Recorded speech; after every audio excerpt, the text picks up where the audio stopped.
Hey everyone, and welcome back to the Token Trends Weekly podcast. I'm Max Ledge, and I'm so excited to have you join us for another deep dive into the world of crypto. And I'm Sasha Coyne, thrilled to be here, Max, ready to unpack today's topic. Awesome. So today we're taking a look at something that's really making waves, tokenization.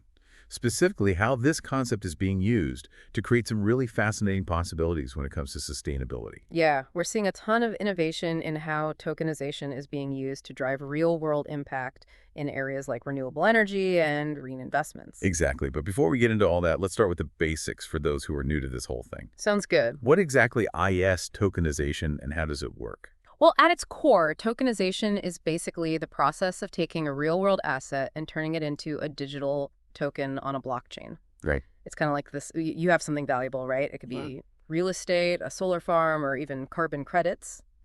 Tokenization takes that asset and transforms it into digital units, with each unit represented by a unique token on the blockchain. So instead of having a physical deed to a property, you would have a digital token that represents your ownership. Exactly. And these tokens can then be bought, sold, and traded on a blockchain platform. Interesting. And what's really interesting is that this unlocks a whole bunch of benefits that traditional methods just can't match. Okay, I'm intrigued. What kind of benefits are we talking about?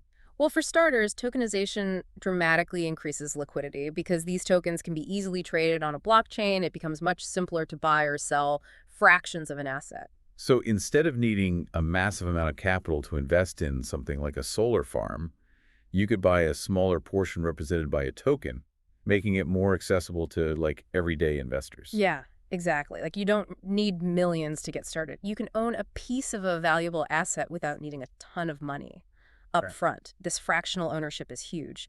And then there's also the element of transparency. Since everything is recorded on the blockchain, you have a permanent and auditable trail of all the transactions. Right, that makes sense. This helps build trust and reduces the risk of fraud, which is a big deal. Absolutely. It sounds like tokenization could be especially beneficial for sustainable investments where transparency and trust are super important. You got it. And that's exactly what we're seeing play out in some really exciting ways. For example, there are platforms like DeFactor that are using tokenization to connect real-world assets to DeFi. It's decentralized finance. Right, DeFi. For our listeners who might not be familiar, can you give us a quick rundown of what DeFi is all about? Sure. DeFi basically refers to financial applications that are built on blockchain technology. Yeah. You can think of it like a decentralized version of traditional financial systems where you don't need those middlemen like banks to facilitate transactions. Got it. So how does DeFactor use tokenization within this DeFi space? Okay, so let's say you have a token that represents a portion of a renewable energy project. Through DeFactor, you could actually use that token as collateral for a loan. This allows you to access capital while still maintaining ownership of your asset.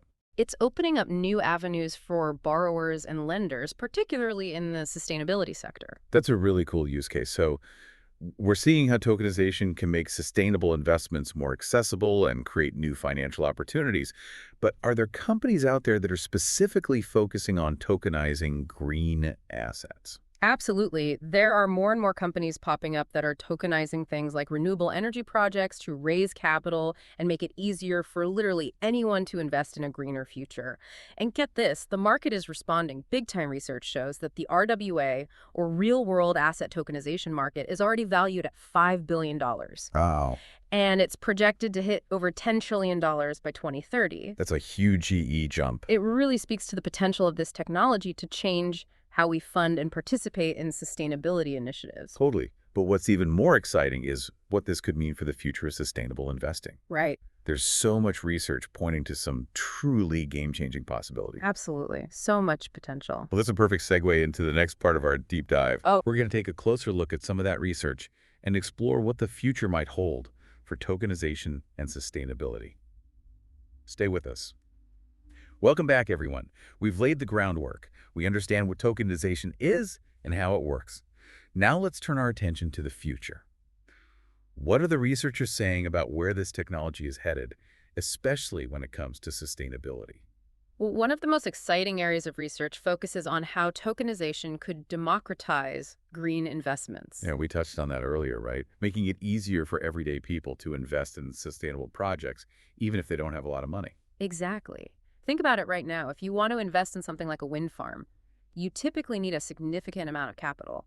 But with tokenization, you could own a fraction of that wind farm represented by a token, even if you only had like $100 to invest.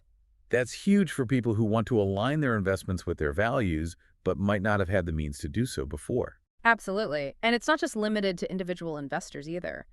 Imagine a university endowment using tokenized assets to fund renewable energy initiatives on campus. That's a cool example.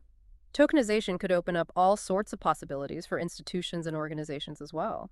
It also makes me think about the potential impact this could have on emerging markets where Hmm. so many people lack access to traditional banking systems. That's a key point. Max, blockchain technology in general has the potential to be incredibly transformative in those areas. Tokenization could provide financial access to those who have been excluded from traditional systems, allowing them to participate in sustainable initiatives and build a more inclusive financial future. So we're talking about bridging the gap between financial inclusion and sustainability. Precisely. And we can't overlook the potential for increased efficiency. Tokenization can streamline investment processes, making it easier and more cost-effective to support environmental projects. Less paperwork, fewer intermediaries, and faster transactions. So essentially, we're talking about a more transparent, efficient, and accessible system for sustainable investing. Exactly. There's also a lot of research being done on how this could be applied to carbon credit markets. Carbon credits, that's something I've been hearing a lot about lately. Could you explain how tokenization fits into that picture? Sure, carbon credits are essentially permits that allow companies to emit a certain amount of greenhouse gases. By tokenizing these credits, we can create a more transparent and liquid market for them. Companies that exceed their emissions limits could then purchase tokenized carbon credits from companies that are under their limits. So it's like putting a price on pollution and using market forces to incentivize companies to reduce their emissions. Exactly. And because everything is tracked on the blockchain, the entire process becomes more transparent and auditable, which can help to prevent fraud and ensure the integrity of the carbon market. It sounds like tokenization could be a key tool in the fight against climate change. But all this hinges on people actually taking action. What can our listeners do to be a part of this movement? Well, first and foremost, education is key. The more people understand about blockchain technology and tokenization, the better equipped they'll be to participate. So do your research, explore the projects out there, and don't be afraid to ask questions. Exactly. And as you learn more, think about how you can align your investments with your values. Are there sustainable projects you're passionate about? Can you support companies that are using tokenization to drive positive change? These are the kinds of questions we should all be asking ourselves. It's a powerful reminder that we're not just passive observers in this. We have the power to shape the future of sustainable finance. Absolutely. And speaking of shaping the future, there's one more aspect of tokenization we need to address: the regulatory landscape. Ah, yes. Regulation, a topic that can't be avoided when talking about crypto. Exactly. And for good reason, regulations can either foster innovation or stifle it. And as tokenization grows, we need to make sure that the right frameworks are in place. Well, that brings us to the final part of our deep dive. We're going to take a closer look at the regulatory landscape and discuss how it could impact the future of tokenization and sustainability. Stay tuned. And we're back for the final part of our deep dive into tokenization and sustainability. We've talked about how it works, explored real-world applications, and even peeked into the future. Yeah, it's been quite a journey. It has. But now it's time to tackle something we haven't touched on yet, the regulatory landscape. Right, regulations, it's a big one. It is, because regulation will play a crucial role in how tokenization evolves, especially when it comes to sustainability. For sure. I mean, we've already seen some interesting developments on that front. We have, like the markets and crypto assets regulation, or MiCA in the European Union. Right, MiCA, that's a significant step. It's a comprehensive framework for regulating crypto assets, including tokenized assets, and it puts a strong emphasis on sustainability. Okay, so for our listeners, can you break down how MiCA addresses sustainability within the context of tokenized assets? Sure. One of the key aspects of MiCA is that it requires crypto asset service providers to disclose information about the environmental impact of their activities. Like what kind of information? Things like their energy consumption and carbon emissions, really trying to paint a clear picture of their environmental footprint. So it's all about transparency and accountability. Exactly. The goal is to encourage the adoption of more sustainable practices within the crypto industry. For example, MiCA promotes the use of more energy-efficient consensus mechanisms like proof of stake over the more energy-intensive proof of work. So it's not just about disclosing information, it's about actually incentivizing the development of greener solutions. Right. And I think we'll see similar regulatory frameworks popping up in other parts of the world as the tokenization space keeps growing. Makes sense. Yeah. It's clear that regulation will play a big role, but it's also important to remember that it's just one piece of the puzzle. Absolutely. We need a more holistic approach that involves collaboration between governments, businesses, investors, and individuals. It's about everyone working together to create a system that fosters innovation, protects investors, and of course prioritizes sustainability. And that's where our listeners come in. For sure. By staying informed, engaging in these important conversations, and making conscious choices, each of us can contribute to a more sustainable future, and it's a future that's powered by tokenization. Well said. This has been a truly fascinating exploration of the world of tokenization and sustainability. I agree. It's been fun to dive into this with you. Likewise.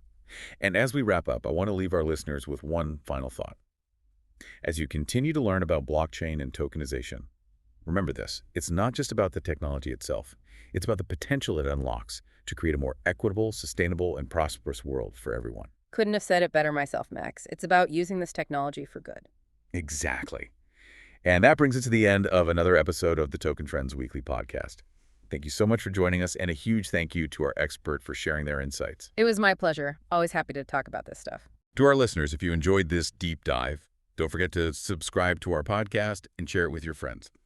We'll see you back here soon for another exploration of the trends shaping the future of finance.